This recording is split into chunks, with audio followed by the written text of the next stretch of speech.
Alright, this class I called it the animator's eye because I really think that the ability to animate comes from our eyes and a lot less from our technical abilities, because our technical abilities will always improve forever, but your eyes also improves forever too. But it's really the ability that your eye can assess information that makes you a good animator. It makes you able to give notes to others and to yourself. And if you look at the hierarchy of how animation studios work, we always start from an animator to a leadership position and eventually a supervisor position, where the supervisor will be just the eye basically, and they would rarely animate anything. So your eyes is your main source of how to animate better, and that's what this course is overall going to be about. So this is our first class. I'm going to talk about exactly what I mean by training our eyes. We're going to train our eyes a little bit, and I'm going to give some examples, and we're going to decide how to shoot reference, how to prepare our references. For our next class, where we're going to start blocking out our shots, and I'm going to show you how to set up a shot in Maya, and I'm going to show you what tools that I use and what tools that you can use. And then the third class is going to be primary animation, which is the main chunk of the animation, where we're going to take the blocking and make a proper animation out of the blocking. And then I'm going to show you ways to how to work smarter within that. And in our final class, we're going to do some polishing, final animation polishes, some nitpicks, and you're going to hopefully see that how that a tiny bit of polish at the end can actually push your animation from being an okay animation to an amazing animation. It's only possible, unfortunately, if you have all the previous steps done correctly. So that's gonna be the main structure of the course. Alright, so training our eyes. This is the first class. So we are already experts at this, and yes, this is me from years ago when I was in uni, and I was making a little video about how I feel when the video buffer freezes on whenever when you're watching something, video starts to buffer, your face would be on a weird frame. So what I mean when I say we're already experts at this, if you guys play video games, for example, you actually have a very keen sense of how motion is supposed to be, and any interruption to that, you would be very alert to it. So for example, if you're playing a FPS game and if you notice the frame drop, you will immediately notice it. If you're watching a movie, you may not think about it so clearly, but when you're actively playing the game, you have an objective to achieve, and anything that slows you and stops you, you react very fastly to it. You will start checking your settings, why is my PC chugging and stuff like that.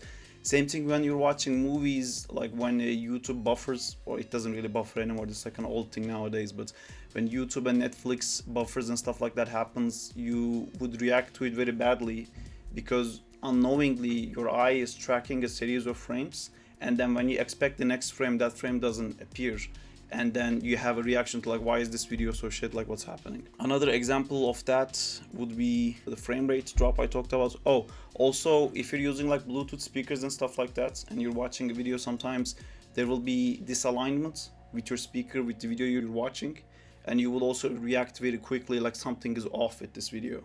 So you are already experts at this, but when you play a game, for example, you have an objective that you're trying to achieve, and you're so focused on that, your tunnel vision on that, you only notice the things that take you off track. So I'm gonna talk about the things that's your objective in animation, and hopefully at the end of this course, you're gonna react to it like a frame drop whenever you see something that doesn't meet that objective of having a good animation, basically. Alright, so these are the principles of animations that we're gonna start talking about. These are not the actual 12 principles of animation. I've kind of organized them in a little bit of a different way, because I want to not focus on the basics of these animation principles, but more on the things that you need to look out for, the frame drops of these things, essentially. So I prepared some videos for you guys. So stretch and squash is generally something that's thought of as something that happens only in cartoons, or something that only happens in stylized animation. But stretch and squash happens in all of our motions. If I'm moving my hands like this, when my hand moves because of overlap, my hand goes into a shape like this and then opens up here again. And that's also stretch and squash. And with that comes all of the issues that comes from a cartoony stretch and squash. The one on the left here is a rough idea of what a stretch and squash looks like. When the object is speeding up, you can see that it's taking the form and kind of starting to point at the direction that it will be going. So that makes it more like a stretched line pointing upwards, and then when it's coming down, it's doing the same thing by pointing downwards.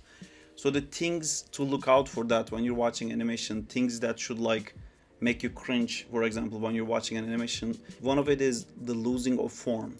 You can see in this middle one here, this is like down to such an extreme that this object no longer feels like a box. It's primarily more like a rectangle throughout the whole animation. If you look at all the frames, it's keeping more of a rectangle shape than a cube shape. So if this was like a character, for example, which we based on cubical shapes, and you use this in a way that it keeps losing form and it keeps in this elongated form, it would be basically a different character design. This happens a lot around like mouth shapes in realistic animation, for example. Like when we were animating Rocket Raccoon in Guardians of the Galaxy, he has the ability, the rig has the ability to take his lip and like stretch it all the way up here. Sometimes it looks actually very cool because like, you're doing like a nice stretch and squash when he's saying something like yeah or something like that. You can really blow this part out and really like stretch this part out. But at some point it starts to not preserve the actual flesh that's there, and it starts to become something that's like a gum. So that's something to look out for. And the most important thing, and I think this is like the more common issue when it comes to stretch and squash, is leading when it shouldn't. Alright, so when I talk about leading when it shouldn't, you can see here that this box is supposed to start going down, but because the pivot of this box, pivot means like the center point where the scale is happening from, is at the center. So the animator here started stretching it, so even though this box is supposed to go down, the stretch is making the top part of this line here, it's going up, even though this is supposed to show the eye that this is something that's happening because it's going down. And you can also see here, before it hits the ground, this elongated form starts to become smaller. So what's leading here, and leading is a term used for deciding which is the thing in the animation that takes action first. So if I had a tail on my fist and I moved my fist around, which made the tail waggle around, what would be leading would be my fist. So in this animation, what's leading should be the direction. This line should be what is leading, basically, because it's a cube that's falling. The cube should be the leading thing, and the stretch and squash should be like an overlapping thing. But you can see here that the cube started to squash, meaning that it started to go back to its like squashed position before it hits the ground. So this is another one of those points to look out for. Basically, don't lead with your stretch and squash, and make sure to figure out what's leading in the animation and make your stretches and squashes follow the action of what is leading. And then we have anticipation, and I put a little frame here from Elden Rings. I think this is, yes, Elden Rings. And anticipation is generally thought of it like in games, like you see here that this character makes like a massive anticipation before starting to attack to let the player know that this thing is going to move. This is something that happens in like a lot smaller scale all the time. You can see here that if you watch this animation, there isn't like a part where the animation begins, it just immediately starts. And you can see here there's a slight going back and then it speeds up. So this is actually something that happens because of the laws of physics, really. It's very hard for something to start having momentum if it's already not in momentum. So we usually have counter momentum. So if I wanted to go right, I'm gonna exaggerate now, but I would do something like that. So to go to this direction, I first have to start going to this direction. In cartoon, this is exaggerated to a point where I would go like, whoa, whoa, like that. But even if I was like this and wanted to go to the right, there is a part of me that always slightly pushes to the opposite side, like to be able to start the momentum, and then the main momentum that I want to keep, which is going to this direction, can build on top of it. It's kind of like rolling down a boulder. If it's already rolling down, it's a lot easier to make it keep going faster. So that's the main principle of anticipation. And if the anticipation is missing, you will have what we have here, the sudden movements, where it's almost like a surprise that this thing started to move. That's an unwelcome surprise. If this was done in games, and you will see that a lot in some games actually, where the character will be standing like this and then there will be an attack animation, that's like an unwelcome surprise. For games, it's really frustrating because you want to see what's going to happen so you can prepare yourself for it. But even for movies and TV shows and stuff like that, your audience always wants to be able to understand what's happening. So when you give them an opportunity to like show that you're going to the opposite side, it's a bigger contrast for them to understand you're going this way. So if I was here to here, that's not a huge contrast. And like if the person watching it, if maybe they're checking their phone or something like that, they can miss that motion. But if you go left a little bit and then start going right, you're increasing the contrast between those motions, and it communicates to your audience more what's happening. This doesn't happen in robots, for example, but because of the laws of the physics, again, even in robots, it kind of happens. Like even if you have a robot like this that just suddenly goes like this, when the machine moves, you can see that there's always a part where it kind of like shakes and then goes up, because it's very hard for something to just go from nothing to full speed. It doesn't happen with cars, it doesn't happen with people, it almost like doesn't happen with robots either. So that's what to look for when we're looking at anticipation. Timing is one of those things that is actually one of the most useful tools you have for storytelling. For these two animations, I use the exact same poses, but you can see that the different timings of it creates like a way different feeling. The one on the left just feels like a loosey-goosey thing that's just like moving around, but one on the right feels more like it has a lot more intent. This could be a difference, like this is like a comedic difference here, but this could be the difference between fist bumping someone to punching them. And this is why like timing is so important. It's basically what animation uses to tell your story, because you can have very funny results by keeping the same poses but changing the timing. It could be a completely different animation. That's why we try to use reference to figure out the timing of things, like taking a step or jumping, or I don't know, like running, catching a ball. Like when you catch a ball, how much your like hands are gonna like lean into your chest before you're like grabbing the thing. It could be like a completely different thing. It could like immediately feel like you're bouncing the ball back off, versus like, oh, it's a very heavy ball, I'm holding it. So that's why we need to use reference to figure out these timings.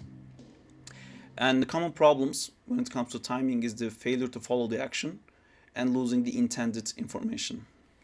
So if in these examples here, if the intended information was like a comedic knock knock, you would see that the one on the left is kind of losing it. One on the left kind of feels more like it can't stop, so it's like shaking at the ends, where one on the right feels more like, hey, I'm here, knock knock, I'm hitting your head. And that's the same example I've given with like the fist bump and a punch. If the intention is lost, then like your timing, there's something wrong with your timing. Overlap and follow through. So overlap and follow through is the same example that I've given about like if you're moving my fist with a tail on it, my hand would be like leading it, my fist would be the thing that leads, and the tail would like overlap behind it. This is super important for game animation, because in game animation you have to perform actions based on a very limited timing. The animator can't decide, you know how we talked about in the timing section, how a fist bump could be a punch if you mess up the timing. For games, you can't really, as an animator, you can't make that much decision of what the timing is gonna be, because the game has to function in a certain way, and the programmers will give you like a set of frames, like this is the amount of frames you have to make this action read. And sometimes that will not be enough to make the action read, and that's when overlap and follow through is amazing, because if you need this fist to be where it needs to be in 2 frames, you can just do that and you can break that timing and you can make it look very ugly. But if you have like other stuff on top of your arm, maybe you have a cape, maybe you have like feathers or something like that, even though I finished this animation and I'm done, you can see the overlap of the tails and the feathers and hair and stuff like that, to let the audience know this is what happens. So they don't even need to see my hands moving like that. They can just follow the overlap to understand what my intended action was. This is also one of the biggest problems when it comes to beginner animators. I would say overlap and follow through and spacing is the biggest issue I see in the submissions that I see on Discord, and also in animations that I see online. It's a bit of a harder thing to grasp. It's not just like a hair physics thing. So let's get the common problems here. Everything moving at the same time, retained negative spaces, and lack of leading. So moving at the same time, what we mean by moving at the same time is that if I frame by frame this animation, you can see between these 2 frames, what we're looking for here, what we're trying to check, what we're trying to train our eye to understand is like how many things just updated between these 2 frames. And if you look at these corners here, if you try to track these corners with your eyes.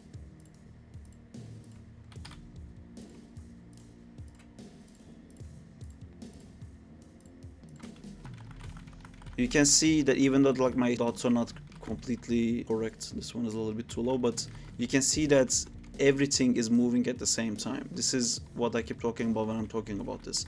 Everything is moving together, and then there's a point where the rotation happens, and it happens for all of them at the same time. You can see in all these frames, everything is updating at the same time. But if you look at this example where it has like a nicer overlap, if I frame by frame this, you can see that the first thing that updates is the box underneath, and the top one does not move yet. And then when we reach here, you can see that the red box has stopped, but the blue box is still moving. So this is what you need to train your eye to when it comes to overlaps. You have to go through your animation frame by frame and check if like one frame of motion is updating the whole frame. This gets significantly harder to track when you have a camera motion, because I could be standing still, and if you move the camera around, like if I did this, you can see that everything in the background is updating, my head is updating, my glass is updating, I'm moving the whole thing because the camera shifts. So for the class that we're gonna be doing, because I really want you guys to get better at this, I don't want to have any camera movements. We're gonna talk about camera moving forwards, but I want you to be able to do this basically in all your animations and understand if everything is moving at the same time, if something is leading and something is not. And by leading, you can see that in this one, it's the red box that leads because it's the first thing that moves, and then the blue box is what follows. And you can see it at the end here too. It's the red box that stops moving first, and it's the blue one that follows. Retained negative spaces, sorry, I forgot about that. What I mean by retained negative spaces is something like really important to check while you're looking at your animations. This is the negative space between these two objects, and if this is retained, which it is, you can see that this negative space shape, you can imagine this as like a third white box that's always present in the animation. You can see that white box also never moves. But if you look at this one here, that white box has now become a triangle. You can see now it's like a more squished shape, and then it goes back to the original shape, which is here, and the original shape, which is here. This is super important to check, to figure out if the overlapping is like done correctly, to find those like negative spaces and make sure that you're also animating the space in between and not just the objects. Arcs is like such a weird thing that's again is like based on physics. That's like something ingrained to our reality that happens no matter what you try to do. If you watch like real life footage and like try to analyze it, it's so freaky to see how often you see perfect arcs that's performed by people. Sometimes it always feels like almost feels cartoony, but I think generally it happens mostly because our relationship to gravity. When you like suddenly start moving, there's a pull from the gravity, so it's actually very hard to do like a very linear line like this. Your hand always ends up having like tracing an arc like that. Also the way our joints orient also causes this. There's always like rotations and everything. So when you're watching an animation and when you're looking for arcs, what you need to, the cringe to, what you need to react to when you're watching animation is what we call invisible walls. See, this one is the arcing one, and how I need to trace the arc of this. You can use a motion tracker to use an arc, but at the end of your animation eye training, you're going to be looking to see these things in an actual live footage, so you're not gonna have the opportunity to use a motion tracker or something like that. So again, we find a corner that we know is static, as in it's not like a part that bends, it's not hair, it's not like a finger that moves, it's something that you know is solid throughout the animation, and it's this clearly defined corner for me, and I can see in these frames that it is making a nice arc. You can see that it's making like a smooth arc, and the opposite of this, the thing that you need to look for, is what we call invisible walls. And invisible walls, you can track it the same way where the arc is not smooth. When what will happen is that you will have a linear line instead of like having like a curvy line, you will have a linear line, and this linear line always feels like there is an invisible force stopping something from moving, because as I said, in like physics, everything creates a nice arc all the time. Only if there's like something in the world that's stopping that, that's when you would get like a linear line like that. And you can track it here. If I did the same thing for this line, you can see it feels like a robotic thing that hits an invisible wall. And when you're looking for animation to give feedback to yourself and others, this is what you will be looking for. You will be trying to find a relationship between at least 3 frames. So for the leading one, we were just checking 1 frame. But for this one, you kind of have to look at 3 frames in succession to see if there's a wall. And you can see like in between these 2 frames, it's a complete linear line. And in between these 2 frames, 3 frames I should say, it's a complete linear line. And it creates this feeling of, it's basically not appealing for once. And it can also create that feeling of like something is hitting a wall and it's no longer able to move. Spacing is, in my opinion, the hardest thing to understand when it comes to animation. It's something that we really don't think about when we are looking at life. Things just constantly move in like different times, and then that creates the confusion of like, I don't understand what's the difference between timing and spacing. This is the thing definitely that took me the longest to get like a strong grasp on of all the animation principles. And I think the easiest way to explain what spacing is basically the space in between the frames within your timing. And what I mean by that is like, if you look at this animation of a cube moving forward here, this motion tracker is like giving us the actual distance traveled within those frames. And you can see that this is completely the same amount between all of them. So it's traveling the same amount of space. That's what spacing is. And if you look at this one, you can see that the distance that is traveling here, it's smaller and closer to each other.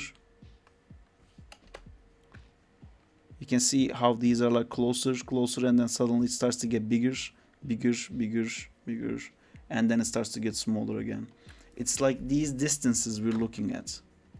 And that's what spacing is. The space between like this cube, and this cube, how much this cube moved from here to here. That's what spacing is. It is quite hard to get used to this, but when things are moving from A to B, they're almost never linear, except if they're robots. And then we can bring our reference of our robot guy, and then you can see that he is actually in fact moving linearly, which is super weird to see.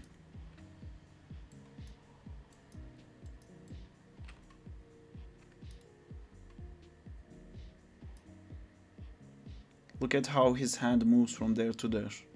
I don't know how this guy is able to do this on command, honestly. This is quite a crazy achievement. I'm trying to just put a line over his knuckle.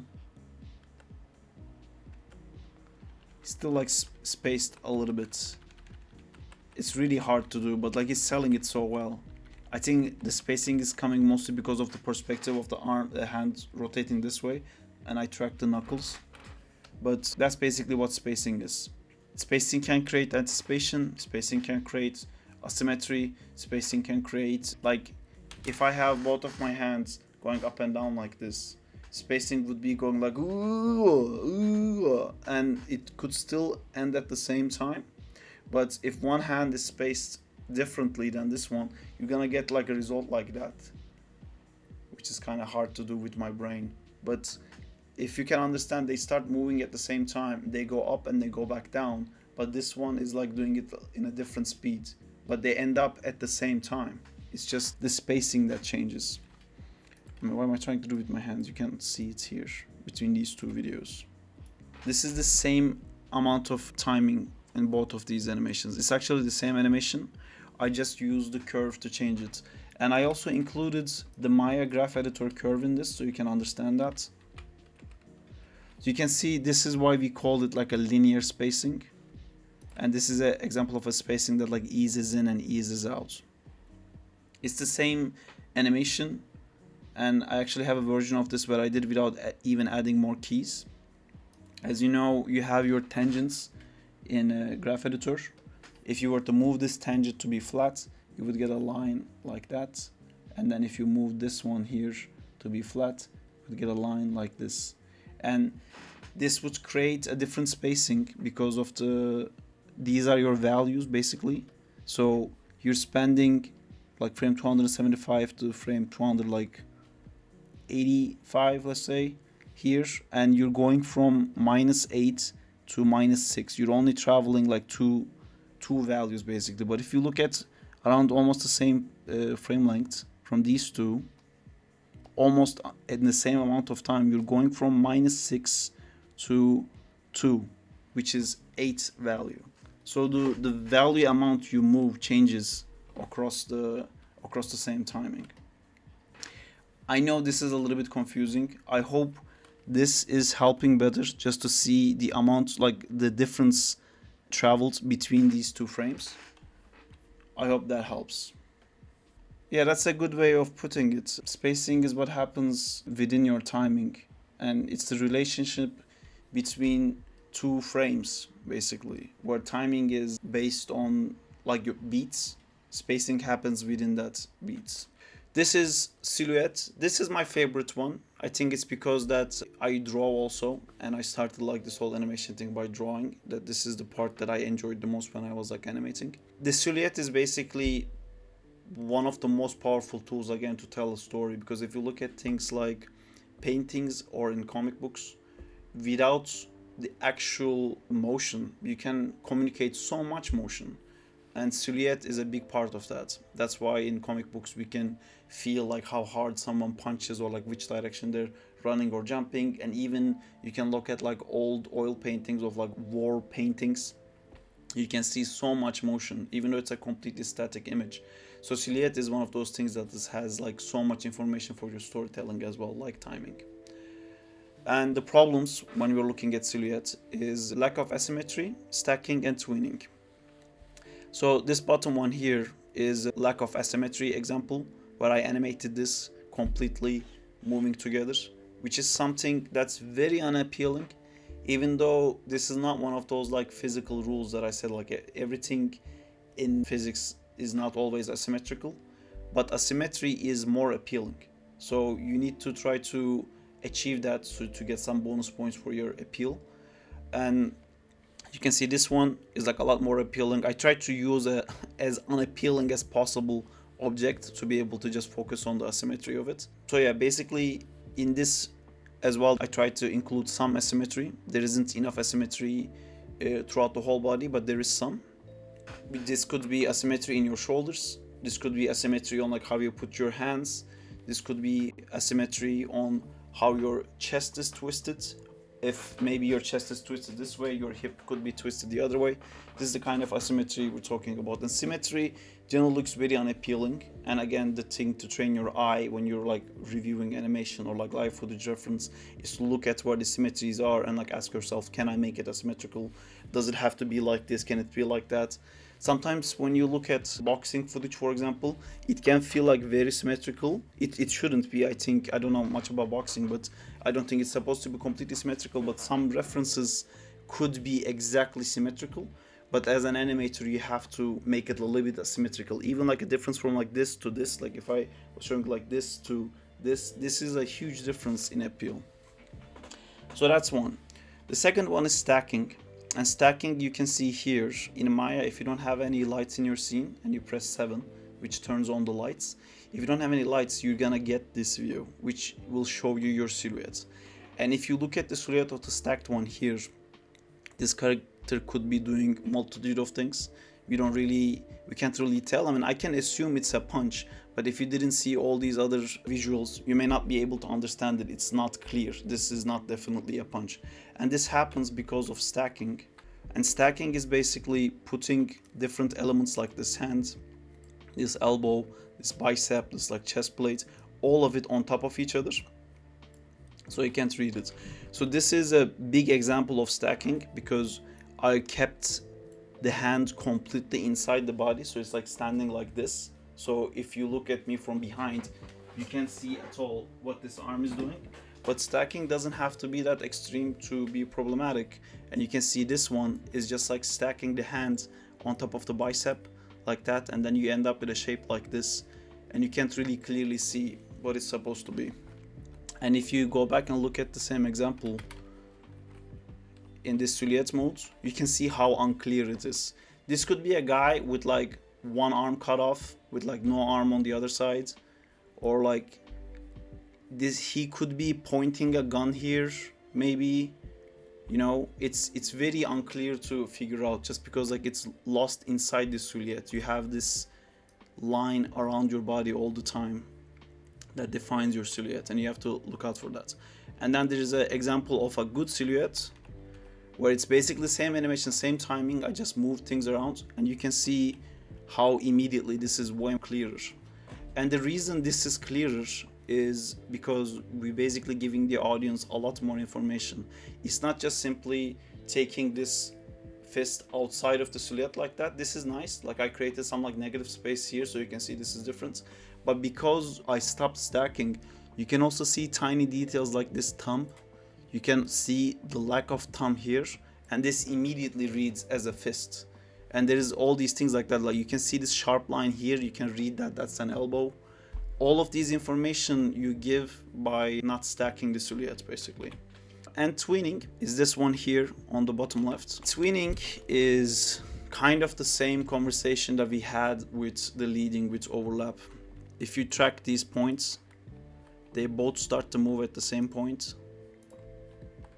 And when they reach the top at the same time, and they start opening up at the same time. I put this inside a silhouette issue, the tweening, but it could also be like an overlap issue. It could also show that nothing is leading. And we're gonna look at examples of like how this is used in movies to see the amount of impact this can make. So basically this is something to look for. It matches with asymmetry, it matches with symmetry, and it matches with the overlap rule. It's called tweening. It's basically when two things move at the same time together, creating symmetry. It's basically unappealing and there's nothing leading. It breaks a lot of different rules. So then we have exaggeration. So these are all like very wonky animations, but I'm going to explain what I'm trying to say here. Exaggeration in cartoony animation, in more stylized animation, is usually used to point out the thing that you, to the audience, what they need to be looking at the most. Like we had the example before of like someone anticipating this way, they would go like whoa like this and like really push. That's a very big exaggeration, but again it's done to communicate that this character is like looking this way, he's like really pulling this way, he's really strong. So it communicates the information that he's probably gonna like blast off, like he's gonna go so fast. That's why this anticipation is so big, and then you make the character move out. These are all like things I think built around lack of, how do I say, like it's basically being limited in what you can do and like how fast you have to explain the information, because you can't spend like even 30 frames sometimes to show an action. You just have to make sure in those like 2 frames or 3 frames the audience has to completely understand what's happening. And if they don't, you start to exaggerate. If you watch an animation and you start to feel like, okay, this guy's like running to left or this guy's punching, but it's not clear enough, then you exaggerate. This is something that we also use in visual effects animation, or like a more realistic animation I should say.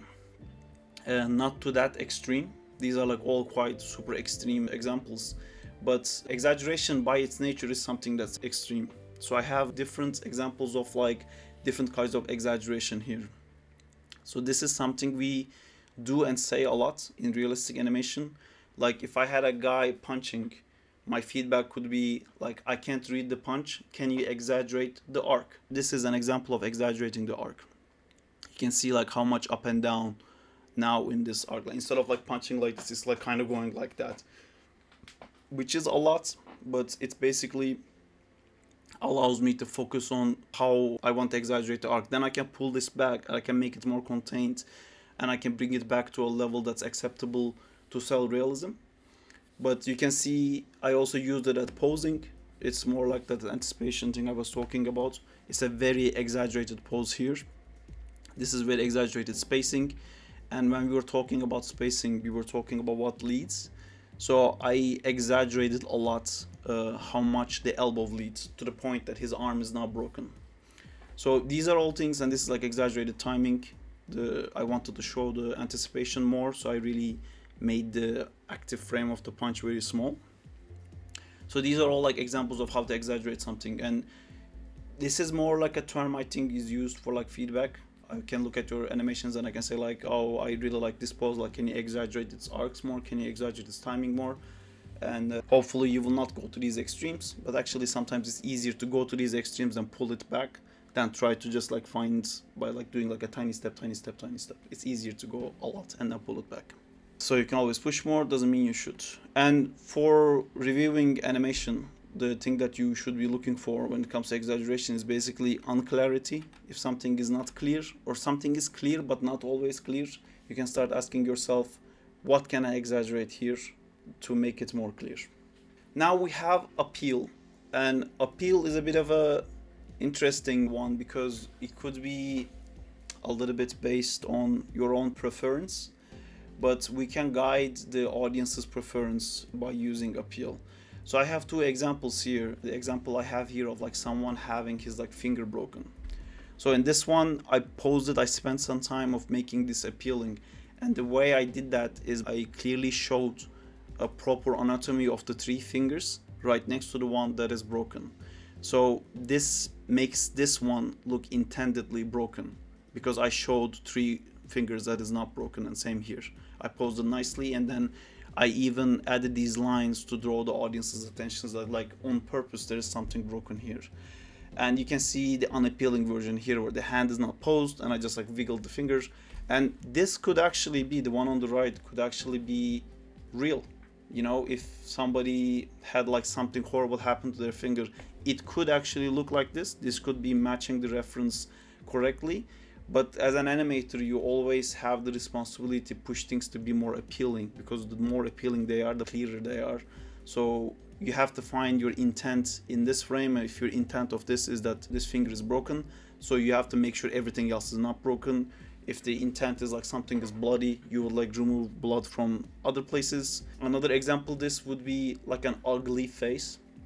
You can have a very ugly face, you can have like a very ugly facial expression or something like that, but there is a point where it stops being appealing. This doesn't mean that it has to look beautiful. It could still be like a very ugly guy, it could be like a very ugly expression, but it needs to still follow the rules of anatomy that sets within the style. If you push out of that, then it just becomes unappealing and it feels like broken. So the common problems in the animation to look for that would be broken anatomy. Where this is broken anatomy, it's a broken finger, but it's like too broken. A better example of that would be in your like Spider-Man swinging animations, for example. I see a lot of like super broken wrists that's like twisted the wrong way, or I keep popped hands that are like pushed so much that the elbow is like poking out to the wrong side. It could be very appealing. Maybe you try to do like asymmetry thing, right? Maybe you wanted to do like a swing like this, so you rotate the chest here and you rotate the hip to the other way. If you do it too much and it looks like his chest is broken, his spine is twisted, then you're like pushing past the boundary of the appeal, and now it just looks like broken. And it also fits into the line of the unintentional abnormalities. I put this here to remind everyone all the time that IK pops. I see so many IK pops in so many animation submissions, and it creates this unintentional abnormality where it no longer looks appealing. And now we have staging, and like I said, for this course, this honestly deserves its whole separate course, because this is kind of tying into composition rules in photography and storyboarding rules and stuff like that. It's very important, but it's also very hard. That's why in the animation field, it's not something that the animator actually does. For when we're making our own animations, we have to do this to a point to make sure that our animations shine. But if you are like a professional animator working in an animation pipeline, there would be someone who's specifically trained in this to do this for you. It would be the layout team, or it would be like the storyboard team. These decisions would be made for you, so you can just focus on your animation. And because I want to focus on animation in this course, I don't want you guys to get too much into this. I'm still gonna talk about it because it's quite important, but this is one of the reasons that I want like static cameras for all your animation submissions for the course. So this is a flat composition. Basically, there is no perspective information here, and there's like so much empty space, so it's a little bit boring, but let me go through these common problems. Hidden information would be that this guy's like hand is not fitting the frame, and maybe he's holding something here, and that you positioned in a way that it's no longer visible. And you might be thinking like, oh, Sarp, like that's so obvious. If I want to show a guy holding something, of course I wouldn't put the camera that way. But when you move the camera, it becomes a bit of a difficult thing to constantly maintain. So it's something to keep in mind. Another thing is useless space. And you can see if I cut this frame in the middle here and I cut it like this, there's so much of this frame is like not used at all. And it will create this confusion in the audience, like where to look, what to look for. You might be wanting to show like how important this fist is, but you still have to spend time, because I put the fist in the middle here to just go like, oh, I framed the fist in the middle, that's good composition, right? Because I want to show the fist. But if you have like so much useless space that doesn't direct my eye to anything, I'm not gonna look at this whole frame. I'm probably gonna look at it like within these borders, and I might be still missing the information there. And this is the flat composition. It kind of lacks direction. Could be used for that. There's again like so many useless space in here. There's no perspective information, which when things are flat, it makes it very hard to sell that silhouette things we talked about. Because when you want to show something like foreshortening in depth, it's very hard to achieve when everything is like completely flat. So it will make it harder for you to do proper posing. You need some perspective to show that there is forms in everything, because if I stood like this, you may not understand the form that I have in my arm. Lack of direction is basically not having a clear idea of like what part of the character that you want them to look at. So if I was to frame myself like doing something like this, I would need to have an idea of like what I want the audience to be looking at. Maybe I did like a crazy facial expression. I definitely want them to see this, so I can like frame it in like this kind of a way, so you like look at my face for sure. Or maybe I'm just trying to represent that like my finger is broken, and then maybe I will like frame it like this, so you can see my eye line looking at this hand. There needs to be an intention of like what you want to show in every time there's a frame. And the counter-informative information is basically this thing where you have like a red background on a red character where the character is no longer visible. This could happen with a lot of different things. Like if you have a character in depth, like if you had like a box in depth and you had like a bunch of box also in depth, it could also confuse your eye to like which box am I supposed to look at. Another example of it, which I don't have it here, but let's say there's a circle behind me. Let's say there's like a moon behind me, and I have a punch pose like this. If this curvature of my arm is matching perfectly to the curvature of the moon, that could look like a very nice graphical design, but it will also break the whole silhouette thing that we tried to do by like moving the character to show this like elbow, show like this is thinner here so you can understand this is a fist. It can break that if you have something in the composition that's matching exactly to your silhouette. And then I have this one. So this is what I was trying to explain by composition that leads the audience's eye. So in this one, hopefully you can see that I wanted you to look at the red box. The most obvious thing that's done here is to make the box red, which contrasts with everything else, so it's immediately going to draw your attention. It's even more increased contrast because I put something completely white just behind it. But there is also all these lines that, if you can see, is pointing towards this character. Even this like foreground objects and even these like perspective lines.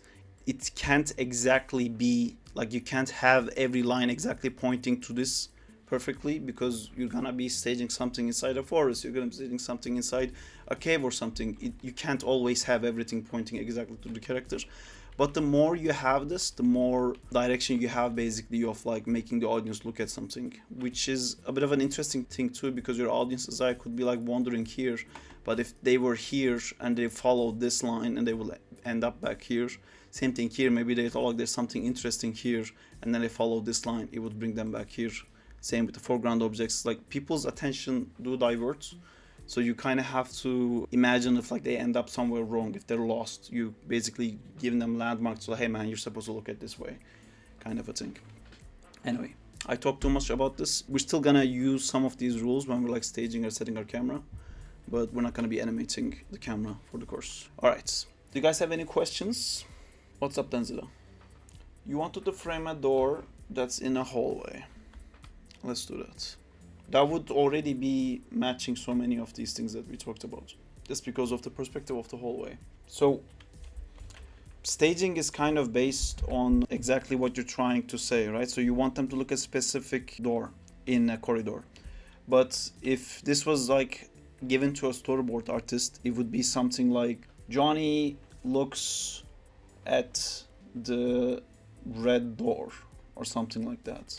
You know, so then I don't know the layout of this place, but I could frame it like this, where if you have the rule of thirds happening here and you have your center of important parts, it says Johnny first, so I would probably put like Johnny here looking at this direction and then at the red door, so I would try to frame the door nicely here, and that would be like the perspective lines of the corridor showing this. Maybe I would do like that. So what I'm trying to do here is basically, you can have like other doors here as well, but just by placing the door here, the perspective lines are going to be like pointing at this door, and Johnny's eye line is going to be pointing at this door, and then door is going to be red, and this is all the information I need.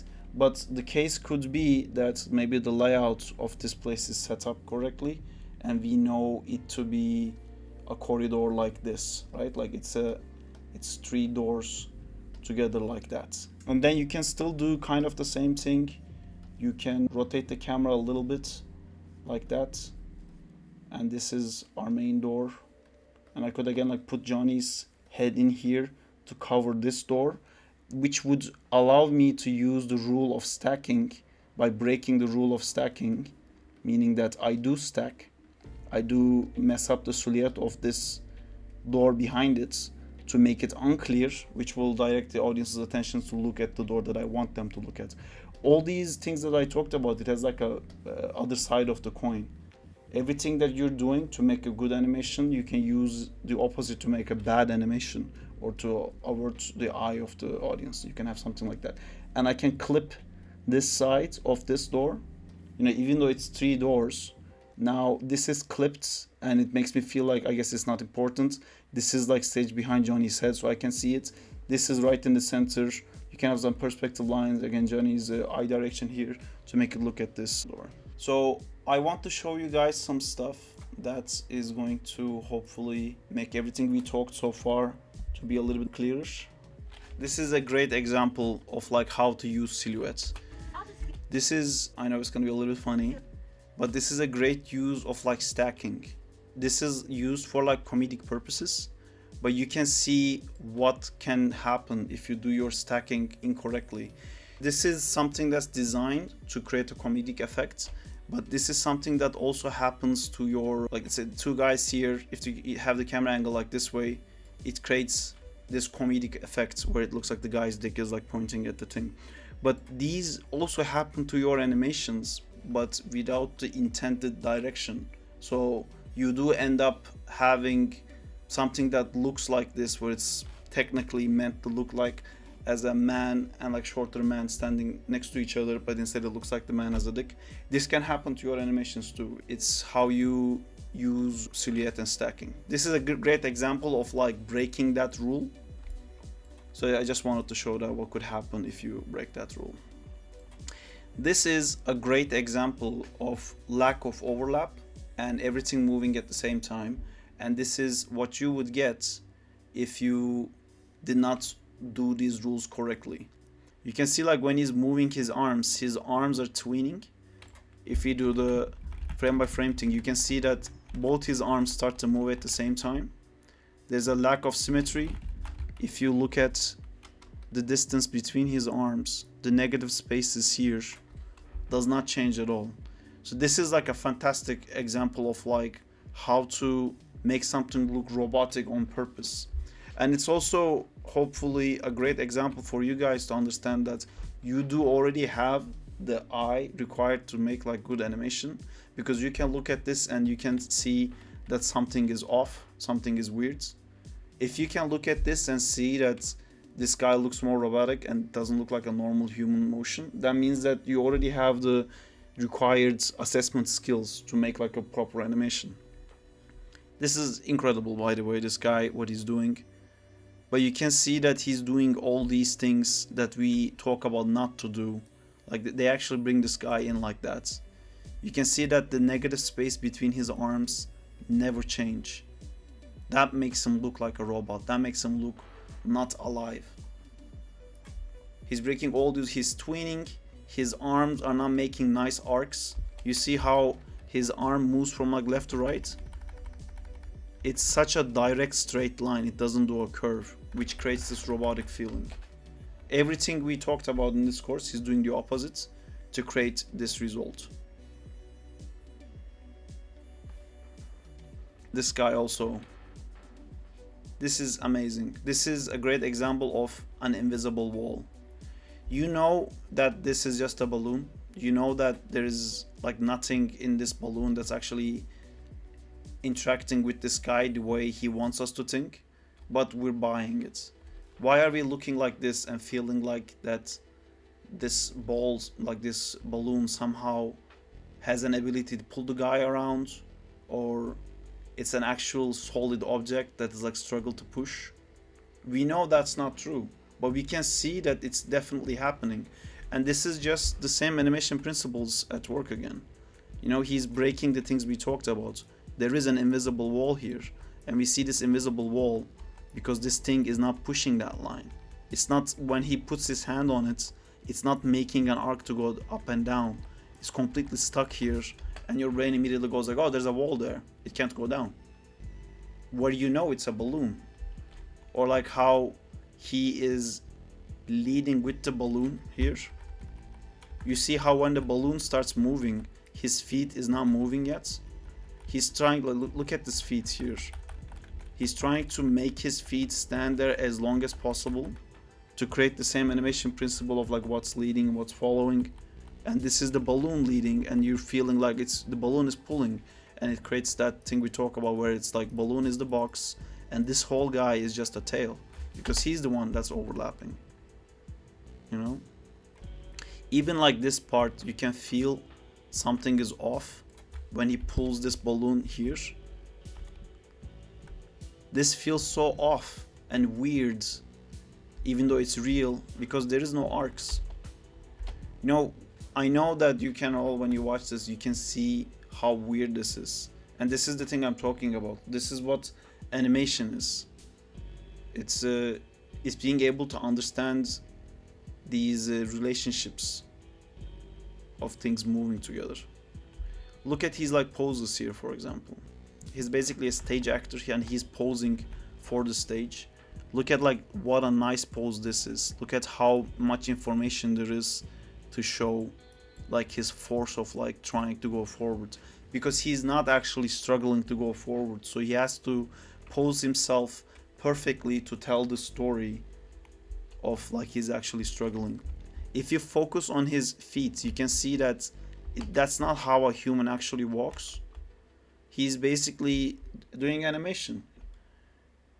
He's making sure to make his poses to make you read what he wants to read.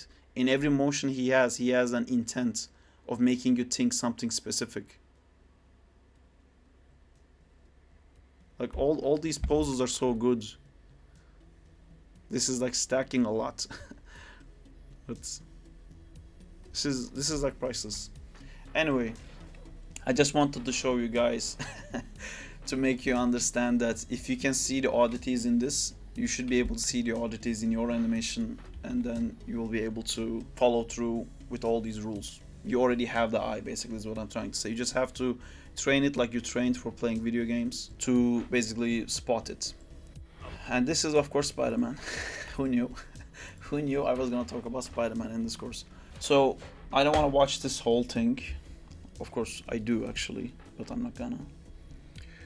Because the other references I showed is basically references that was like how to break those rules. And I think it's important to see how it's broken in real life footage, because you do feel how weird it is. We have like really good silhouette here, amazing pose. Why is it amazing? It looks symmetrical, but is it? It has 1 feet up, 1 feet down. This negative space between here shows me that this leg is more bent. Here he has different amount of negative space between his fingers. These two fingers are like touching each other, but I can still clearly read them. Again, here I could like, there's another thing that I want to talk about actually before getting like too far into this, is that these assessments that we do when you look at footage, and it's gonna happen to you too, hopefully by the end of this course, it will affect you in a way that you will never be satisfied with anything you see, because even in this I can find issues, which is hilarious because this animation is fantastic. So really good staging as well, like showing the character here on the thirds. And also the reason for this shot is not like, hey, look at Spider-Man is making a cool pose. It's to show that his relationship to the city. We're seeing the tops of these buildings to communicate how high up he is, and we're seeing all this traffic here to show like how busy this street is, and the previous shots are also showing that there's a chase happening. There's like so many information given here. This is a great example of not tweening. So if you just watch it like this, it could feel like he's just like webbing two webs at the same time and like letting go. But if you frame by frame it, you can see that like it's never at the same time. You see this line activated now, and then this line activated. It's never symmetrical. Look at his feet. This feet is on the bottom, this is on top. There's like this amount of negative space, and you see how it moves. And now this feet is up, this feet is bottom. There's constant asymmetry. The webs don't shoot at the same time. How many frames difference there is? Like 1, 2, 3, and he shot. Only 3 frames difference. It makes a world of difference when you see those things pop out. Same thing here. I actually found an error while I was like frame by framing this the other day, that these lines don't match where his hands is exactly, and then they start like moving at the same time a little bit. But he does let go of this one first and then the other one, and you can see like it matters so much to see that it's not tweening. It's not like doing this at the same time. It's just like papa. Look at what a nice arc that's making. It comes here, you know, it does like a whoosh like that. What a good arc.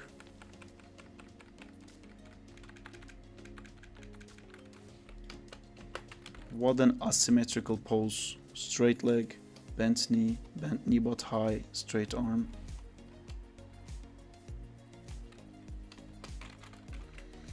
Look at how well it's compositioned. See, this is what I'm talking about. I think the arms are tweening a little bit here, but it's still very cool. I like, for example, that what's leading is this feet, and it's like a consistent thing. See, it still goes forward first and then comes back up.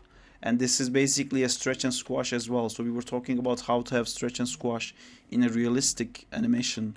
You can see he's squashed now, and you can see he's stretched out now, and he squashes again, like he retains his form. Let's say it's not really squashing here anymore, and then he like rolls up into a ball again, and he's stretching again here.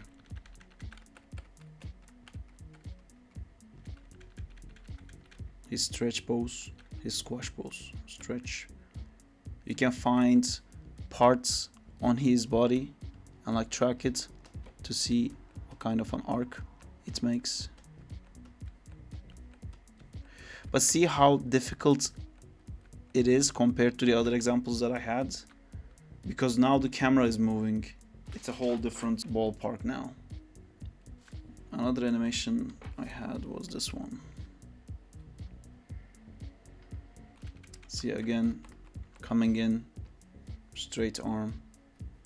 I did a little bit of a cheat sheet for you guys. That's my feedback sheet. Let's try to find all these things that we talked about in this animation. Stretch and squash. Does this animation have stretch and squash?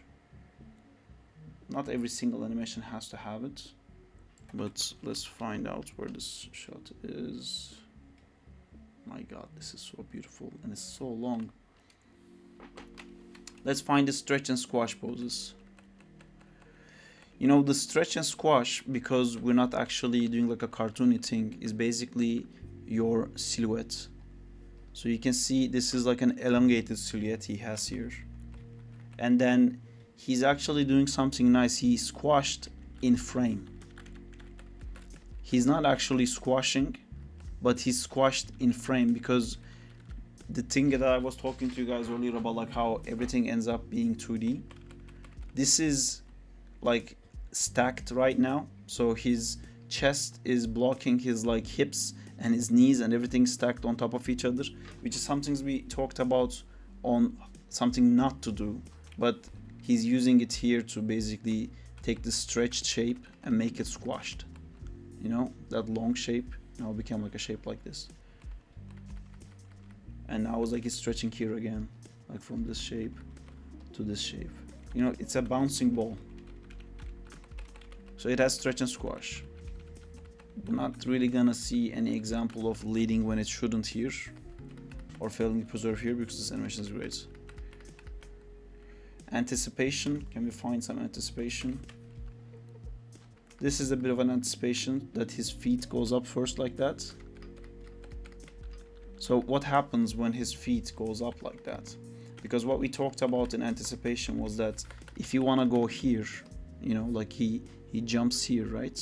We want to show him jump here. Anticipation means that he has to create the counter of that motion first. So you can see here, this is where his head is. You can see his head goes back. From here, you see his head went back. And he used that time to anticipate, like he's like leaning back so he can go forward. Staging, composition, it's amazing. I don't really want to like talk too much about that. I think we can do like a storyboarding class maybe if you guys are interested. But like I said, when you animate, you don't have to do that yourself most of the time. It's really important to know still, but like we can check if there's any hidden information. This would be the only hidden part, I guess, but he used this to show that he's like coming into frame. There isn't really a useless space, I would say, because here the space he's using to show that he's chasing Green Goblin and that this is happening in city at night. And then like he jumps, like Green Goblin leaves the frame, and as he's like leaving the frame, he's entering the frame, and he takes his like spotlight here where you were already looking at. You know, like he was occupying this space and this guy was occupying this space, and these two lines are like coming together. And this is the point where the director or the storyboard artist or the animator is telling you, okay, cool, now look at Spider-Man. And then he uses that opportunity to do something like super cool, where he like climbs on his own web, and then like he's bringing this guy back in. There are parts where there's a bit of like an empty space here, but that's needed because when you want to show your character's motion inside the frame, you need to move him like left and right, and the camera needs to react delayed to that, as we were talking about. Like, see, he was here on this part of the frame, and now he goes to the right, and now there's a bit of a user space here, but as the camera goes on, you can see it like frames him back correctly again. Overlap and follow through, there's so much of that here, I don't even know where to start. This is a great part to show that, actually. See, if we look at these two frames, for example, these. See, what we were talking about on overlap and follow through was that everything moving at the same time. So if I go to a frame like this, you can see most of the things are like updating at the same time, because this is not something starting from nothing. So everything was already in motion. But you can see by the amount they move, like this hip is moving so little, while this hand is moving so much. And this hand ends up being the hand that pulls this web. And you can see that this hand is also in like a very clear silhouette. This is important, and we look at that because it's leading. It does a bigger spacing move here between these two frames. This hand moves more than anything else in the frame. You can see how little his head moves. You can see how little his chest moves. But the arm is the one that's leading, so it moves a lot. So when the arm reaches this spot, so the arm went from like here to here, this is the amount of spacing it did.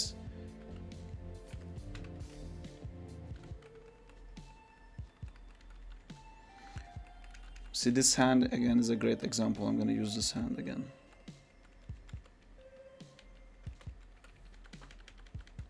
So we have this hand here, here, here, here, here.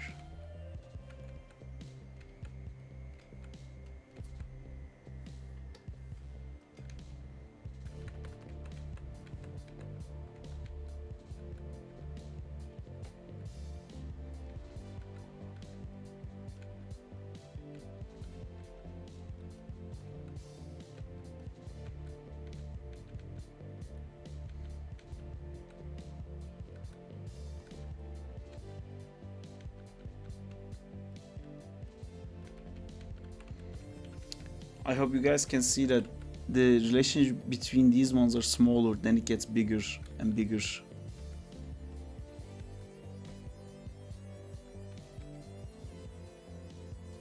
see, it's like this distance is increasing and increasing and increasing, which creates like a bigger spacing, and it creates it speeds up, so it shows more of a strength while it's happening, and that also makes it lead, because it's starting to move faster than everything else, so it takes charge basically. And you can see that these feet are like trying to stay more closer to their original position, and after this one reaches here, then this feet starts to shoot off.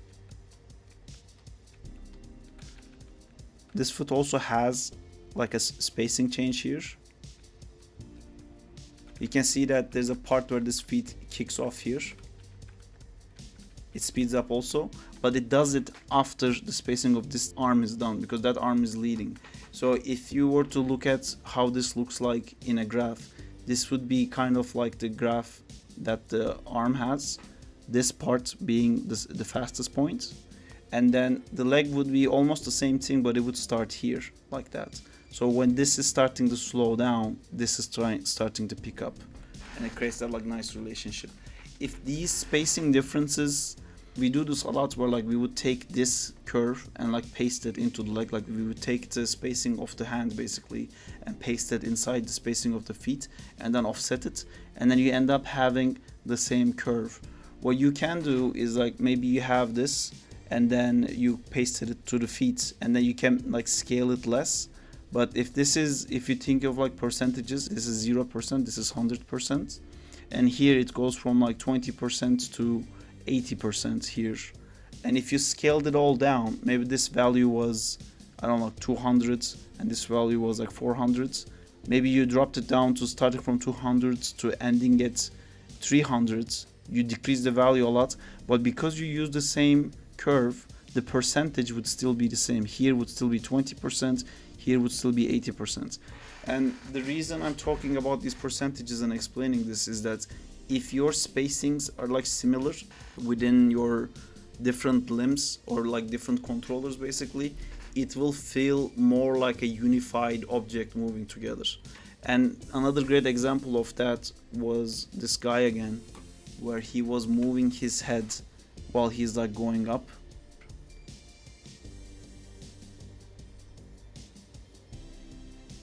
You see here how his like movement of his head, the spacing does not match the chest. His head is also moving and his body is also moving, and it's offset. There's one thing that's leading, there's one thing that's following. It's matching all these rules, but it still feels so off. It still feels super weird, and that's because like basically the spacing one is doing is not matching the other, and also he's like using that to make it look like his head is not moving. But if you look at the background, you can see that his head is actually moving. You can see his head is like moving left and right as well. His head is not static there.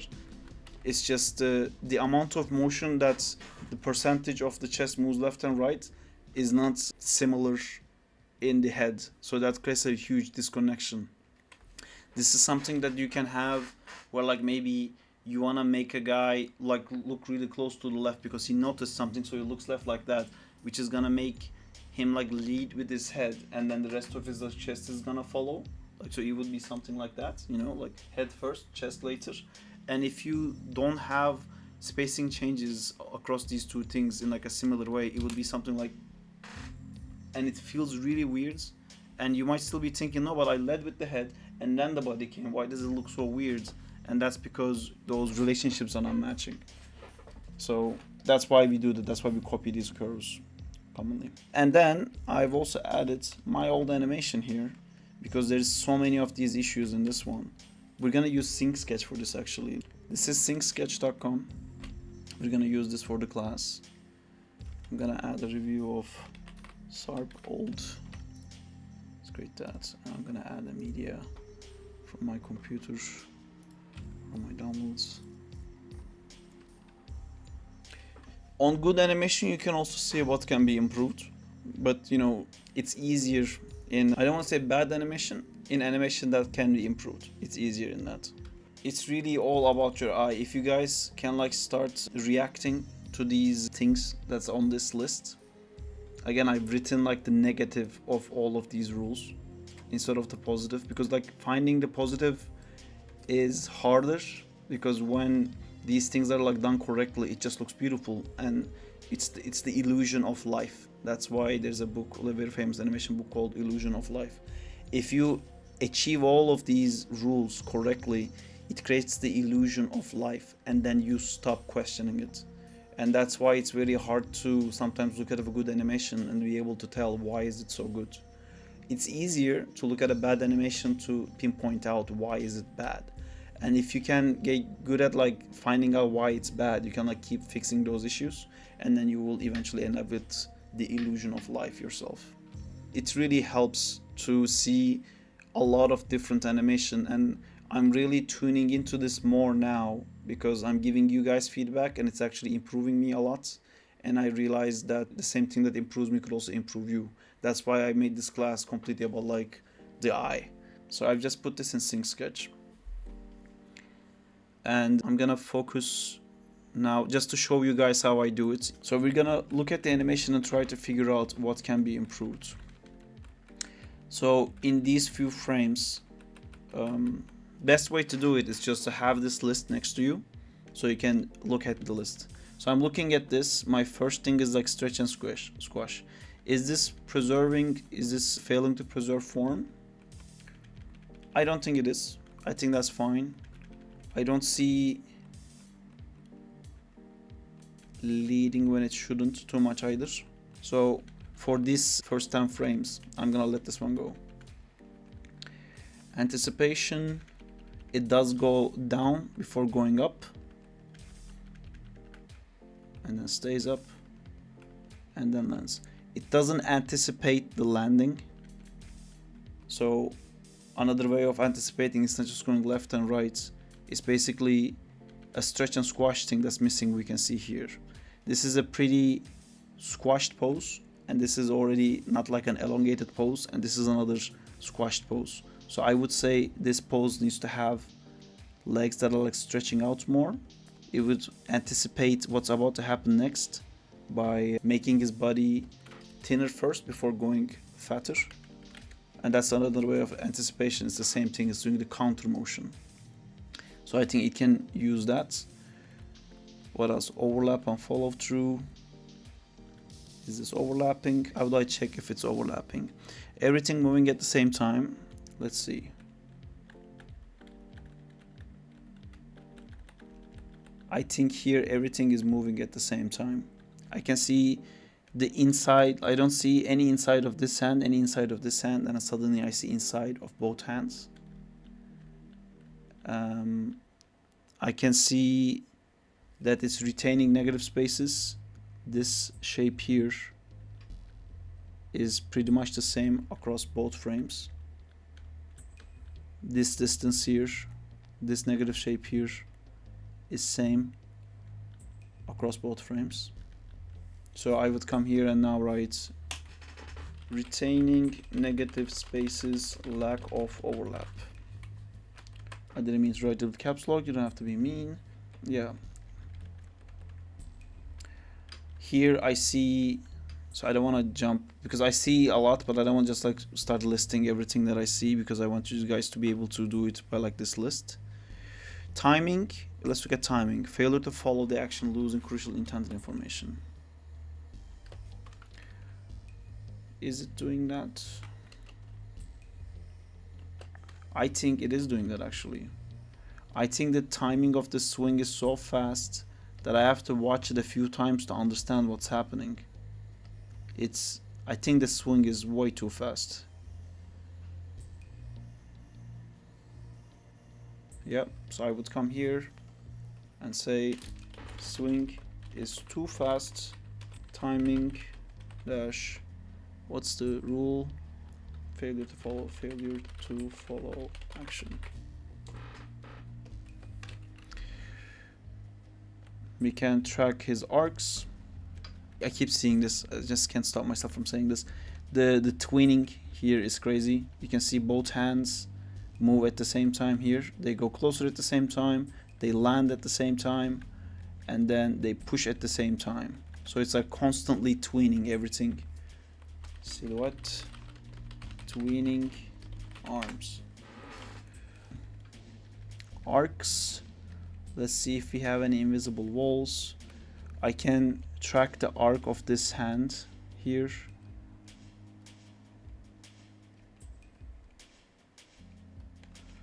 And it's pretty linear. It just basically, there's a bit of a spin, not a lot. I think it can be more. And then here, there is none. It's not really making a nice arc like that. It's just going like flat, straight. Hands, invisible wall, no arcs. It's like there is a wall here that his hands can't go higher. It's like stuck, like his whole body is like sliding on top of like a ceiling sort of feeling. More for silhouette, they're stacking. Can I just delete this? They're stacking. His arm is matching perfectly with his leg, so it's completely stacked. And if I drew this on top of it to see what the silhouette looks like, I can't see what's happening at all. I don't understand what the shape is. Silhouette, stacking. Let's see what else. There's spacing issues, I'm sure there is. Another issue I find with the arcs here. Again, I'm tracking the hand, tracking the hand, tracking the hand. You see how the arc of the hand is basically, can I enable ghosting? What kind of a madness is this for? You can see that the arc of this is that, instead of like making a nice arc like that. Arcs, hitting walls. And that's what I mean by hitting walls. It like bounces off so hard from here, as if like there's a wall here and the hand hits here and just like bounces off without like easing at all. It's like without like pushing at all into that.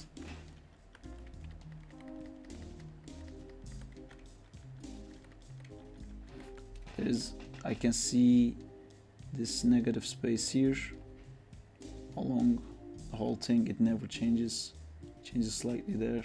Now it's starting to change, but it like retains a lot of that. Let's look at some appeal stuff. Is there anything that can be fixed regarding the appeal?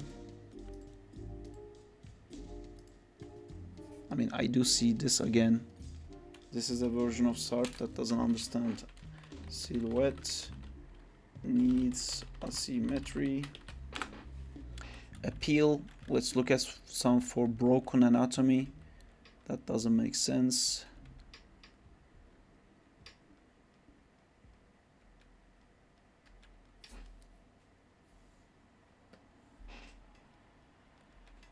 These hands look very broken. They don't feel appealing to me. Appeal. Broken. Anatomy. Hands. Exaggeration. Is there anywhere that we can exaggerate more? This is a bit of like a harder one to talk about, because like we talked earlier in the course, it's basically deciding how to exaggerate more. You can exaggerate with timing, you can exaggerate with arcs, you can exaggerate with spacing. We've seen examples of this. I think you can exaggerate the spacing here, because it kind of feels like his head hits a little wall, then it falls down. I think it would be cooler if he spent more time at the top of this arc. I don't know if you can see what I'm seeing here. Do you see that there's a part where like he suddenly starts to drop down? It's like he becomes like a little raindrop. If you look at his eyes, which is because it's white on top of red, it's very easy to see, it's clear to see. You can see like how straight down it suddenly starts to come. And this is again creating that feeling of like an invisible wall here. Then he can't suddenly, for some reason, he can't keep going this way. Has to be stuck there and like go down like an elevator. So I can say arc, like I would fix this with exaggerating his spacing on top, and I would also fix it by exaggerating the arc, because I think it's hitting an invisible wall and it's also a spacing issue at the same time. Exaggerate arc of body, spacing, spend more time on top of the arc. See, we also talk a lot about this in the streams. All these rules, they're kind of like built on top of each other, and the more you fix one thing, the rest of it is gonna automatically start to get fixed. Like if this one had a nice arc and nice spacing, then I wouldn't have to give a note on exaggeration, for example.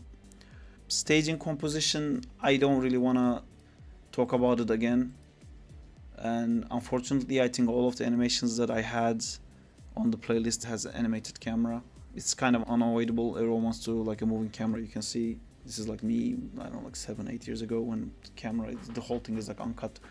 But yeah, so this is basically how to review animation.